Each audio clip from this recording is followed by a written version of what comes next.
Mateo capítulo 13, vamos a leer el versículo 1 al 3. Amén. Dice así en el nombre del Señor. El hijo sabio recibe el consejo del padre, mas el burlador no escucha las reprensiones. Del fruto de su boca el hombre comerá el bien, mas el alma de los prevaricadores hallará el mal. El que guarda su boca, guarda su alma, mas el que mucho abre sus labios tendrá calamidad. Amén. Oremos al Señor. Padre Celestial, gracias te damos, Señor, por este nuevo día que usted nos ha permitido y como iglesia este servicio de oración, mi Dios amado. Gracias te damos, Padre Celestial, porque hemos podido cantar, orar ante ti, mi Dios amado, entregándote nuestras súplicas y plegarias, Padre Celestial. En ahora, mi Dios amado, viene el consejo de tu palabra, Padre Celestial. Rogamos tu bendición y tu favor, mi Dios amado, para poder meditar en ella. Padre Celestial, gracias te damos por todo y en todo, que tu nombre sea glorificado y tu iglesia sea edificada en medio de nosotros. Te lo pedimos a través de Jesús, nuestro Salvador. Amén. Bien, avanzamos en este estudio del libro de Proverbios. Hemos visto algunas figuras como el perezoso, hemos visto también al amigo y hemos visto al necio. Hemos visto estos tres personajes que salen en la escritura, ¿ya? Ahora, más que un personaje o una figura, vamos a ver algo que trata el libro de Proverbios en todo momento. Hay un dicho por ahí, antiguamente que se hizo muy popular, que en cierta medida como que sí, como que no, como que es verdad y no es verdad. ¿En qué sentido? Que muchas veces un dicho que dice, en todo momento predica, en cualquier circunstancia predica, y cuando sea necesario, habla. ¿Ya?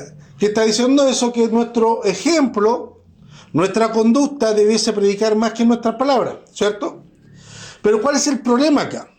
El problema es que Dios nos entregó a nosotros el Evangelio y el ministerio de la predicación. Y la predicación, ¿cuál es la única forma en la cual se emplea la predicación? Hablando. Entonces la predicación más eficaz que nosotros tenemos es a través de la palabra. Ahora, que eso sea reforzado a través de nuestro testimonio, mucho mejor. Pero la palabra de Dios es la que cambia, la palabra de Dios es la que transforma al hombre, la palabra es la que nos edifica y que a través por la palabra nosotros comunicamos. Si nosotros no tenemos la habilidad o no hemos tenido el roce de vivir o tener la experiencia de vivir con personas sordo-mudas, donde se comunican con señas, para nosotros es bien difícil. Por ejemplo, Abigail, que tiene 4 años, ¿4? ¿3? 3 años. De repente le da como esos tránsitos de guagua y empieza, ¿qué es lo que quiere? No lo entiendo, habla. ¿Por qué? Porque al momento de que ella habla nosotros vamos a entender, o por lo menos que diga una palabra mal, pero ya vamos a ir entendiendo hacia dónde quiere ir y qué es lo que ella desea. Pero con solo esos gemidos y apuntar no entendemos. ¿Se imagina usted una vida de así como No, pues. Es como le dicen algunos los cavernícolas, ¿ya? Pero últimamente han salido estudios que los cavernícolas sí hablaban. No eran como tontitos, no. Eran personas que sí se comunicaban, ¿ya? Con otro lenguaje, otro idioma distinto a nosotros, pero se comunicaban. No eran torpes, no eran tontos. Entonces, ¿qué es lo que vamos a ver ahora? Aparte de esta introducción, es la palabra, las palabras, ¿ya? En el capítulo 6 mencionamos sobre 7 cosas que Dios aborrece. 6 cosas aborrece Jehová y más aún 7 le son abominables, ¿cierto? De esas 6 cosas que el listado que nos presenta el proverbista, de las 6 cosas que aborrece Jehová, 3 de ellas tienen que ver con la palabra. Por ejemplo, la lengua mentirosa. El que testifica falso o que habla mentira. El que siembra discordia entre los hermanos. O sea, de las 6 cosas que aborrece Jehová, la mitad tiene que ver con las palabras, con la forma en cómo nosotros lo decimos. Y siempre ha habido un tema, sobre todo en nuestro movimiento pentecostal, donde hay frases que son muy bonitas, son muy como que nos llenan, como que nos llegan a erizar los pelos, como que en profundidad, pero no tienen ninguna base bíblica. Por ejemplo, una frase que siempre se dice: hermano, usted ore al Señor y luche y arrebátele al diablo lo que es suyo. Arrebátele al diablo su familia, arrebátele al diablo su salud, arrebátele al diablo, arrebátele. Eso para alguien que está pasando una situación financiera o familiar o amorosa o de salud, decirle que la solución está en luchar, en orar, en pelear contra el diablo, le entrega una esperanza de que no todo está perdido. ¿Por qué? Porque si peleo con el diablo y Dios está conmigo, voy a ganar. Entonces le entrega una esperanza falsa, porque el diablo no tiene mi solución. El diablo tiene cosas que yo no quiero. Pecado, tiene los frutos de la carne. Eso es lo que me va a entregar el diablo. Entonces, pero con esa frase le entregan una falsa ilusión, porque hermano, pelea, rebate y Dios está con usted y le va a dar la victoria. Entonces hay una esperanza de recuperar mi salud que está deteriorándose. Pero no hay ninguna base bíblica. En ninguna parte de la Biblia nosotros encontramos que diga peleen contra el diablo. Es más, la única vez que nos manda a nosotros a enfrentar al diablo no es pelear, es resistirlo. Y dice, resistir al diablo y él huirá de vosotros. O sea, ni siquiera nos manda a pelear, sino que nos manda a aguantar, resistiéndolo. Y aparte las armaduras que nos entrega, en ningún momento cuando nos habla con la armadura, nos habla que así vamos a pelear contra el diablo, contra el enemigo. Eso Dios a nosotros no nos manda a pelear. Solamente nos manda a resguardarnos Jesús y Él es nuestra venganza. Y aparte que la Biblia ya nos dice en Apocalipsis que Él ya venció al diablo. Entonces, ¿para qué vamos a pelear una batalla que ya está ganada? Sería lo mismo que, no sé, porque yo me vaya a pelear con un niño de kinder. ¿Cuál es el sentido? Que él me agarra a combo y le eche la choreada o la niñada a un niño de kinder. Si yo tengo 39 años, tengo mido 1,70 m, obviamente voy a ganar, pues. Entonces, hay frases que son muy bonitas al oído, pero no tienen ningún sustento bíblico. Una palabra en relación a lo que estamos hablando hoy día es: hermano, usted declare, su boca es profética. No, hermano, nuestra boca por sola no es profética. Nuestra boca por sí sola no es profética. Que Dios nos ocupe para hablar de parte de Él y nos entregue un mensaje hacia el pueblo es distinto. Pero nuestra boca, porque yo hoy día voy a profetizar y voy a declarar, no tengo ningún poder. No tengo ningún poder. Nuestras palabras no tienen poder, pero sí tienen resonancia en aquellos que lo escuchan. Nuestras palabras no tienen poder para cambiar situaciones, pero sí tienen la eficacia de penetrar en los oídos de los que oyen. ¿A qué voy con esto? La mayoría de los cristianos, para defender una postura, muchas veces nos dice, es que la Escritura dice, no, dice, es que mi pastor lo dijo. Es que esto yo se lo escuché a tal pastor. Es que esto yo se lo escuché al pastor Gigi Ávila, es que esto se lo escuché a Suger, es que esto yo se lo escuché a Sproul, a John MacArthur, a cualquier predicador. Es que esto yo se lo escuché a mi pastor, al pastor Umaña, al pastor Huber. Pero la mayoría dice, no, es que la Escritura dice. No, ellos dicen lo que yo escuché de tal o cual fulano. ¿Cierto? Entonces, por ende, nuestras palabras no tienen poder, pero sí tienen resonancia en los oídos en los oídos de las personas que nos se ponen atención. Entonces, si nosotros ocupamos de mal forma esa palabra, nosotros no estamos ejerciendo un poder, pero sí estamos ejerciendo una cierta influencia en aquellos que nos escuchan. Y ese es el peligro de los pastores. ¿Por qué razón? A menor medida, como ustedes, que aquí tengo dos, hay dos hermanos en nuestra iglesia, pero en otros que son muchos más, la gente muy difícilmente va a cuestionar a lo que está diciendo o lo que está exponiendo el pastor. Entonces ellos reciben como parte de Dios lo que le está hablando.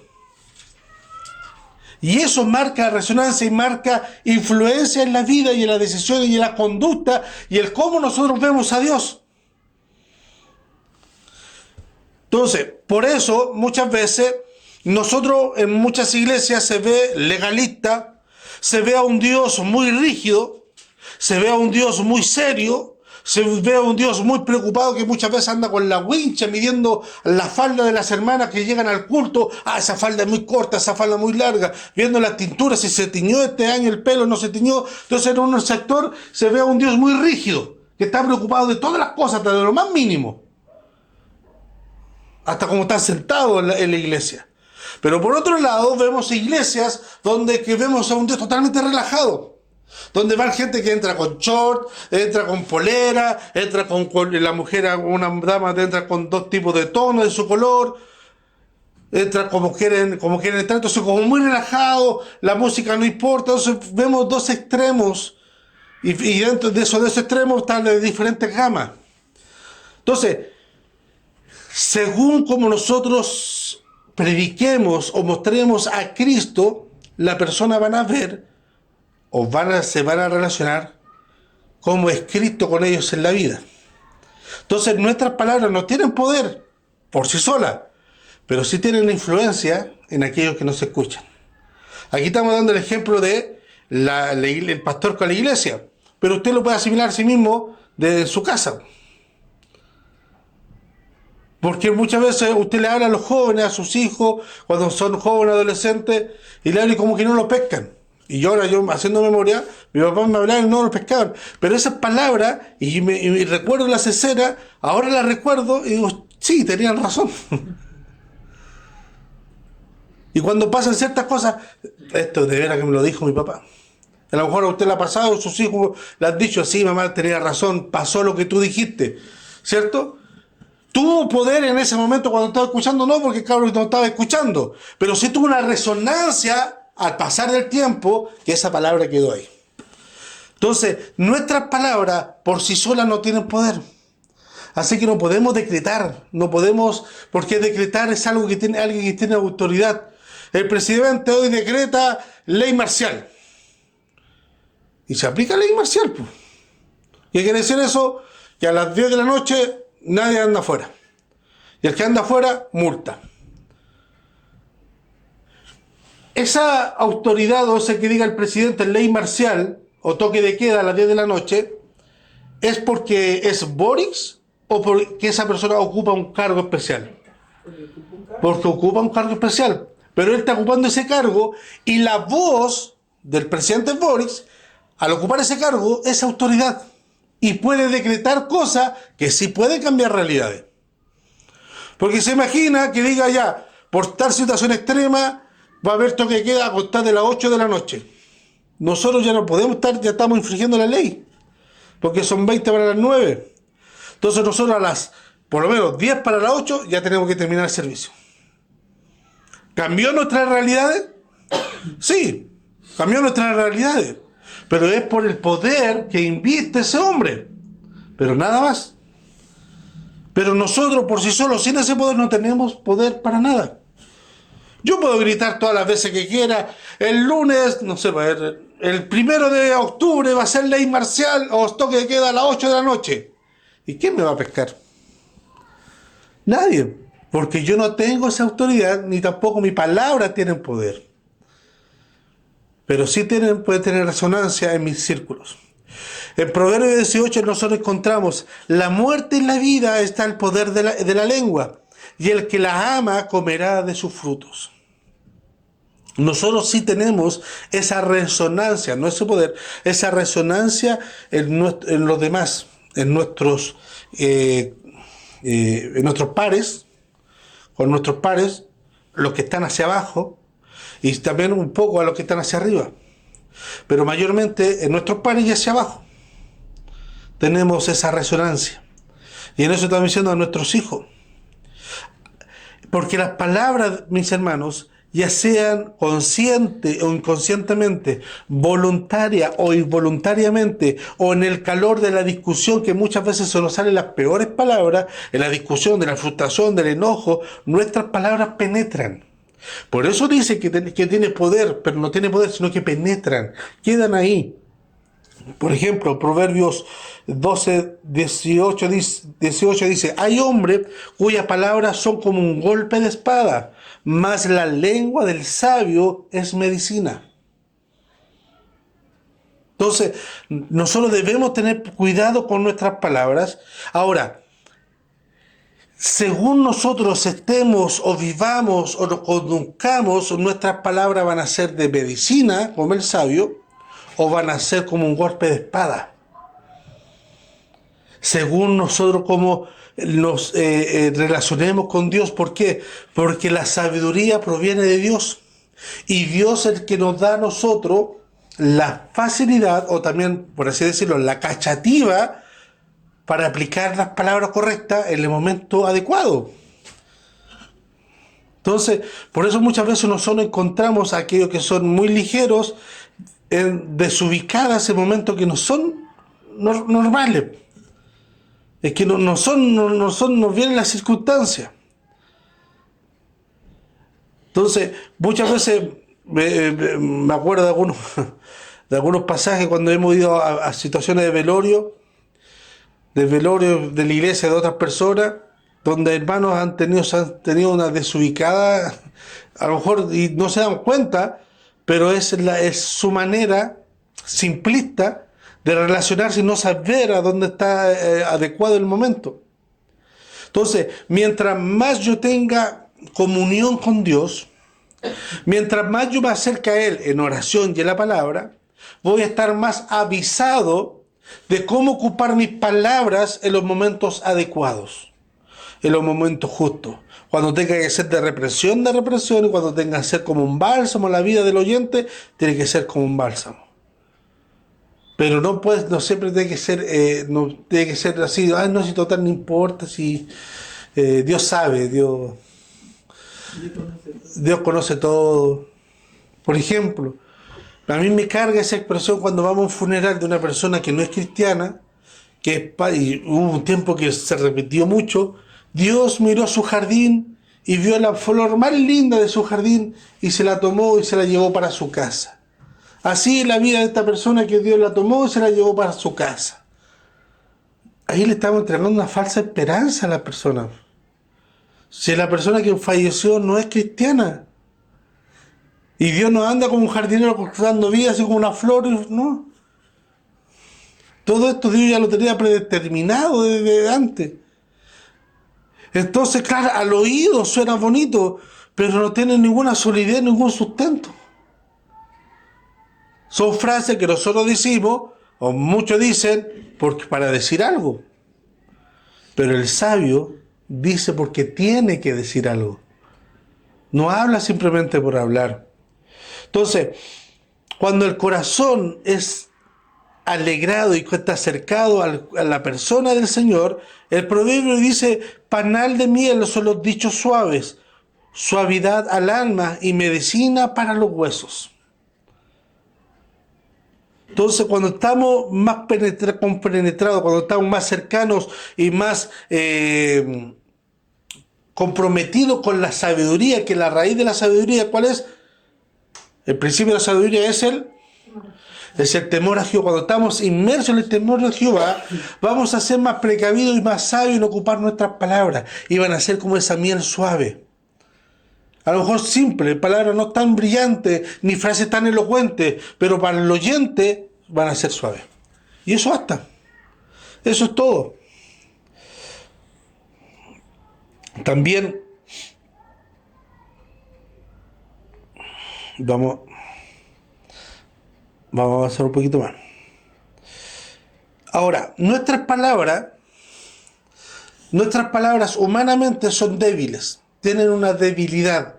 ¿En qué sentido? Aunque nuestras palabras tienen una trascendencia de penetrar y resonar en las vidas de los oyentes, hay ciertas cosas que no pueden hacer. Y al no hacer eso, ya son débiles por sí mismas. Por ejemplo, nuestras palabras no pueden sustituir el hacer. Por ejemplo, usted dice, voy a hacer tal cosa, pero se queda acostado. Porque usted lo dijo, ¿ya lo sustituyó? No. Por ejemplo, veamos por ejemplo, voy a hacer ejercicio. El simple hecho de decir que voy a hacer ejercicio, ¿ya hice ejercicio? No. Tengo que hacerlo. Por ejemplo, el libro de Mateo, capítulo 21, versículo 28 al 31, encontramos el siguiente pasaje. Dice, pero ¿qué os parece? Un hombre tenía 2 hijos, y acercándose el primero le dijo, hijo, ve hoy a trabajar en mi viña. Respondió el hijo y le dijo, no quiero, pero después, arrepentido, fue. Acercándose al otro, le dijo de la misma manera. Y el segundo hijo le dijo, sí, señor, voy. Y no fue.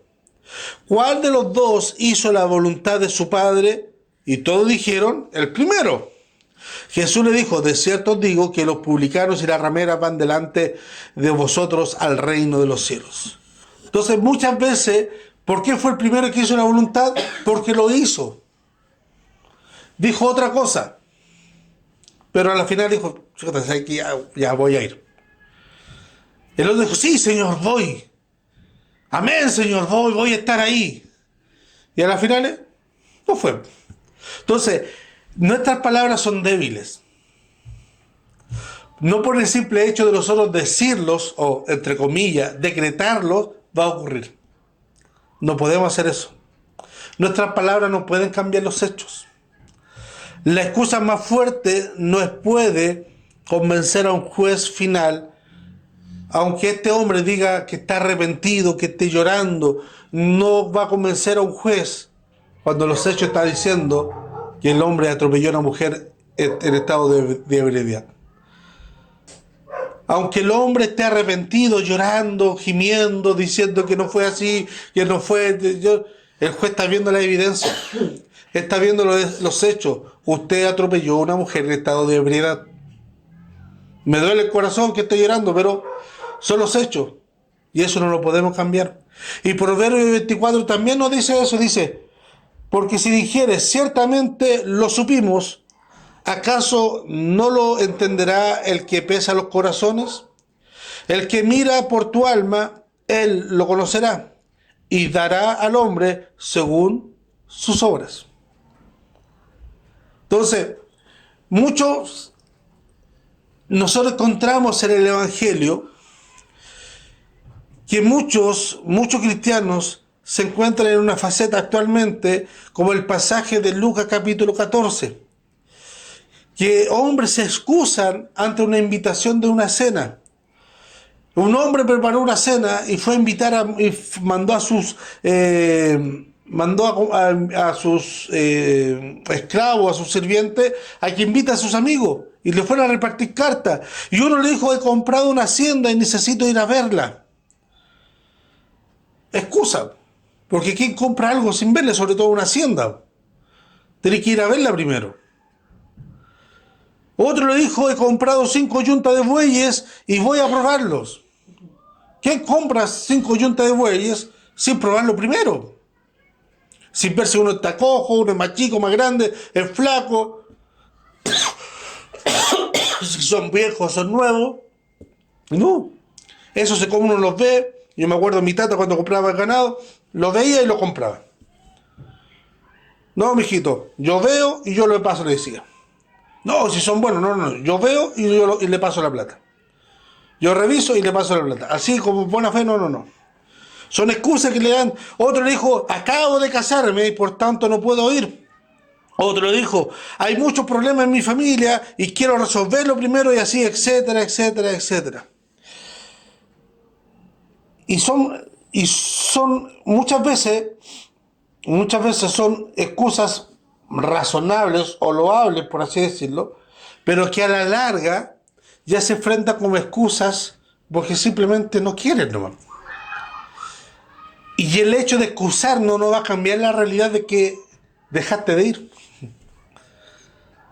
El hecho de que ellos se excusen no cambia la realidad o el hecho de que no fueron a la invitación de su amigo. no la cambian. Por ejemplo, a mí todavía me duele, y mi amigo me lo saca en cara de vez en cuando, pero me duele, del Felipe Mellado, que nosotros nos fuimos al matrimonio de ellos cuando se casaron, porque nosotros estábamos en el norte. Es una excusa loable, pero no estuvimos. Así de simple, no estuvimos. Es una excusa así, oye, tú estás a más de 600 kilómetros de distancia, es una hora una hora de un viaje de 10 horas en bus, es entendible, ¿cierto? Pero no estuve. No, eso no cambia el hecho de que no estuve en el matrimonio de mi amigo. Entonces, volvemos a decir, nuestras palabras, aunque trascienden y tienen una resonancia en aquello que no se escucha, nos cambia hecho. Y al no poder cambiar los hechos, nuestra palabra no tiene autoridad, no tiene poder. Así que no podemos proclamar, no podemos decretar, no podemos conjurar, no podemos profetizar, porque no cambia realidades. A no ser que, en la parte de profecía, nuestro Dios nos hable para entregar un mensaje. Y ya entregando un mensaje de parte de Dios, eso ya es profecía. ¿Ya? En esa excepción. Pero no, nuestra boca es profética. No, hermano, nuestra boca no es profética. No es profética. Muchas veces sí, actuamos, tenemos palabras pegadas y ligeras que se nos sueltan en el momento, pero eso no quiere decir que sea profecía. Porque muchas veces, con menos o más educación, se nos sale la palabra y nos dice, ¡ay, qué pavo qué tonto! A nuestros hijos. ¡Ay, qué terrible! Le dijo que era tonto su hijo y está profetizando sobre su hijo que iba a ser tonto. No. Son expresiones del momento nomás. En su sano juicio y en la regla general, ¿qué padre desea que su hijo sea tonto o le vaya mal en la vida? Conozco casos que sí, pero estoy hablando de su sano juicio y en la regla general. Hay excepciones a la regla. Pero no es así. Entonces nuestras palabras no son... ¿Debemos cambiar alguna forma? Sí, debemos cambiarla, obviamente. Eso no quiere decir que esté correcto, no. Debemos ir mejorando. Pero nuestras palabras no son proféticas, son débiles. Las palabras no pueden simplemente obligar a una reacción. Por eso también son débiles.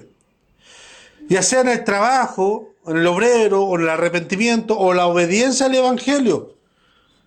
Nuestra palabra, aunque el Evangelio se predique, aunque nosotros hablemos el libro de Proverbios, el libro de Proverbios y la palabra son consejos para la vida del cristiano. Pero son consejos. Vea usted si lo quiere tomar o no. ¿Por cuántas veces, hermanos, seamos fieles al Señor? Cuando nosotros nos comprometamos en algo, cumplamos. Amén, amén. ¿Y qué pasa? Vuelve a la burra al trigo. El Proverbio 29 también nos dice, el siervo no se corrige con palabras, porque entiende, mas no hace caso. En el libro de los Hechos de los Apóstoles, vamos, y los días sábados vamos a llegar a estos dos pasajes. Hay dos pasajes donde la palabra de Dios se expone, pero la gente no son persuadidas a entender o aceptar el Evangelio. Por ejemplo, en Hechos 24-25 tenemos a un tal Félix que dice lo siguiente, pero al disertar Pablo acerca de la justicia, del dominio propio, del juicio venidero, Félix se espantó y dijo, ahora vete, pero cuando tenga la oportunidad te llamaré. Y esperaba también con esto que Pablo le diera dinero para que lo soltara.